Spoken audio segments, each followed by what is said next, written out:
Just ಒಂದು ನಿಮಗೆ ತೋರಿಸ್ತೇನೆ ನೋಡಿ ಎಷ್ಟು ಚೆನ್ನಾಗಿ ಬೆಂದಿದೆ ಅಂತ. ಹಾ ಒಳ್ಳೆ ಬಿಸಿ ಉಂಟು. ತಂದೂರಿ ರೆಡಿಯಾಗಿದೆ, ತೆಗೆದು ಬಿಡುವ. ಒಳ್ಳೆ ರೀತಿಯಲ್ಲಿ ಫ್ರೈ ಆಗಿದೆ ನೋಡಿ.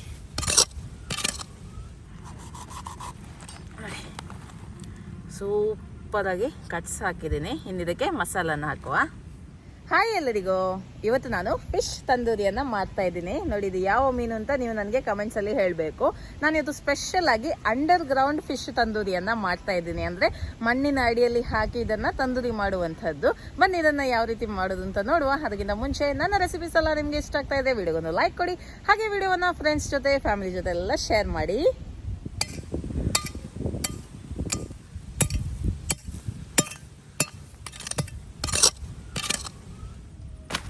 ಈಗ ಮೀನನ್ನು ಕ್ಲೀನ್ ಮಾಡುವ.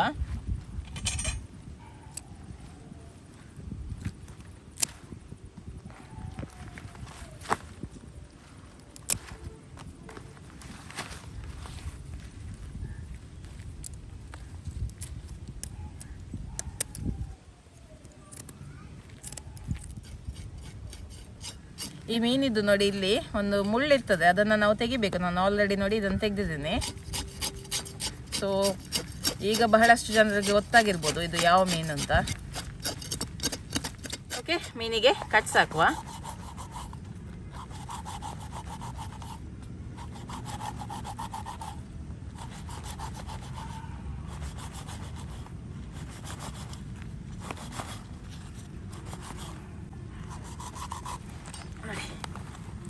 ಸೂಪರಾಗಿ ಕಟ್ಸ್ ಹಾಕಿದ್ದೀನಿ. ಇನ್ನಿದಕ್ಕೆ ಮಸಾಲನ ಹಾಕುವ. 1.5 ಟೇಬಲ್ ಚಮಚದಷ್ಟು ಅಚ್ಕಾರದ ಪುಡಿ, ಅರ್ಧ ಚಮಚದಷ್ಟು ಅರಿಶಿಣದ ಪುಡಿ, 1 ಚಮಚ ಗರಂ ಮಸಾಲ ಪುಡಿ, ರುಚಿಗೆ ಎಷ್ಟು ಬೇಕು ಅಷ್ಟು ಉಪ್ಪು, 2 ಚಮಚದಷ್ಟು ಕೊತ್ತಂಬರಿ ಪುಡಿ, ಅರ್ಧ ಚಮಚ ಜೀರಿಗೆ ಪುಡಿ, 2 ಚಮಚ ಶುಂಠಿ ಬೆಳ್ಳುಳ್ಳಿ ಪೇಸ್ಟ್, ಲಿಂಬೆ ಜ್ಯೂಸ್,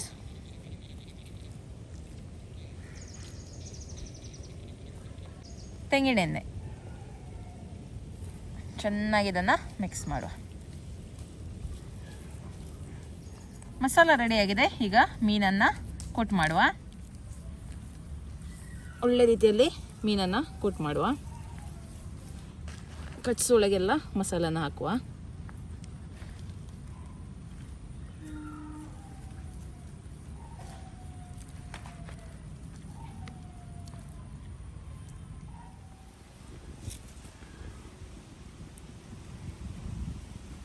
ನೋಡಿ, ಮಸಾಲೆಯನ್ನು ಒಳ್ಳೆ ರೀತಿಯಲ್ಲಿ ಮೀನಿಗೆ ಕೋಟ್ ಮಾಡಿ ಆಯಿತು. 10 ನಿಮಿಷ ಹೀಗೇನೆ ಇರಲಿ, ಮತ್ತೆ ಇದನ್ನು ಕವರ್ ಮಾಡುವ. ಮೀನು ಮ್ಯಾರಿನೇಟ್ ಆಗಿ 10 ನಿಮಿಷ ಆಯಿತು. ಈಗ ಇದನ್ನು ಕವರ್ ಮಾಡುವ. ಬಾಳೆ ಎಲೆಯನ್ನು ಇಟ್ಟಿದ್ದೀನಿ, ಅದರ ಕೆಳಗಡೆ ಅಲ್ಯೂಮಿನಿಯಂ ಫಾಯಿಲನ್ನು ಇಟ್ಟಿದ್ದೀನಿ. ಓಕೆ, ಒಳ್ಳೆ ರೀತಿಯಲ್ಲಿ ಕವರ್ ಮಾಡಿದರೆ ಆಯಿತು ಟೈಟಾಗಿ.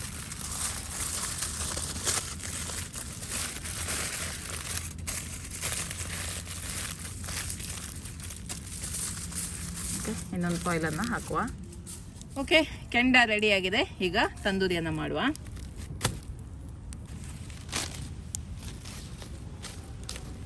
ಓಕೆ, ತಂದೂರಿ ರೆಡಿಯಾಗಿದೆ, ತೆಗೆದು ಬಿಡುವ. ಒಳ್ಳೆ ರೀತಿಯಲ್ಲಿ ಫ್ರೈ ಆಗಿದೆ ನೋಡಿ.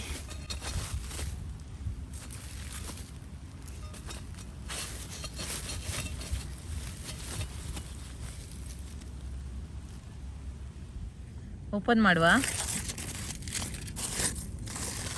ಒಳ್ಳೆ ರೀತಿಯಲ್ಲಿ ಬೆಂದಿದೆ ನೋಡಿ. ಬಾಳೆ ಎಲೆಲ್ಲ ಒಳ್ಳೆ ಕಪ್ಪು ಕಪ್ಪಾಗಿದೆ, ಒಳ್ಳೆ ಬೆಂದೋಗಿದೆ ನೋಡಿ. ಮೀನಂತೂ ತುಂಬ ಚೆನ್ನಾಗಿ ಬೆಂದಿದೆ ಅಂತ ಗೊತ್ತಾಗುತ್ತೆ. ವಾವ್,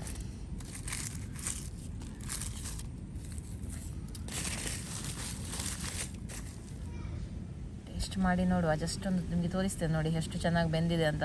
ಹಾ ಒಳ್ಳೆ ಬಿಸಿ ಉಂಟು ನೋಡಿ, ಎಷ್ಟು ಚೆನ್ನಾಗಿ ಬೆಂದಿದೆ ಅಂತ. ಟೇಸ್ಟ್ ಮಾಡಿ ನೋಡುವ ಇನ್ನು. ಓಕೆ, ಟೇಸ್ಟ್ ಮಾಡಿ ನೋಡುವ. ಮೀನಂತೂ ಒಳ್ಳೆ ರೀತಿಯಲ್ಲಿ ಬೆಂದಿದೆ.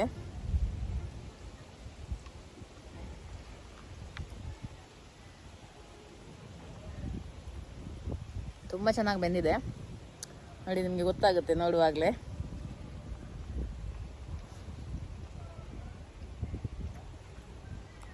ಮೀನು ಕೂಡ ಒಳ್ಳೆ ಟೇಸ್ಟಿಯಾಗಿ ಉಂಟು, ಜಾಸ್ತಿ ಮುಳ್ಳೆಲ್ಲ ಏನಿಲ್ಲ. ಸೊ ಇದು ಕಡುವಾಯಿ ಮೀನು. ಸ್ಟಾರ್ಟಿಂಗಲ್ಲಿ ನಾನು ಕಮೆಂಟ್ಸಲ್ಲಿ ಯಾಕೆ ಅಂತ ಹೇಳಿದ್ದೆ. ಸೊ ಇವಾಗ ನಾನು ಯಾವ ಮೀನು ಅಂತ ಹೇಳ್ತಾ ಇದ್ದೀನಿ. ಓಕೆ ಓಕೆ, ಚೆನ್ನಾಗಿದೆ ಇದು. ನೀವು ಕೂಡ ಒಮ್ಮೆ ಅಂಡರ್ ಗ್ರೌಂಡ್ ಫಿಶ್ ತಂದೂರಿಯನ್ನು ಮನೆಯಲ್ಲಿ ಟ್ರೈ ಮಾಡಿ ನಿಮ್ಮ ಅಭಿಪ್ರಾಯವನ್ನು ನನಗೆ ತಿಳಿಸಿ. ಮುಂದಿನ ವಿಡಿಯೋದಲ್ಲಿ ಸಿಗ್ತೀನಿ. ಅಲ್ಲಿ ತನಕ ಬಾಯ್.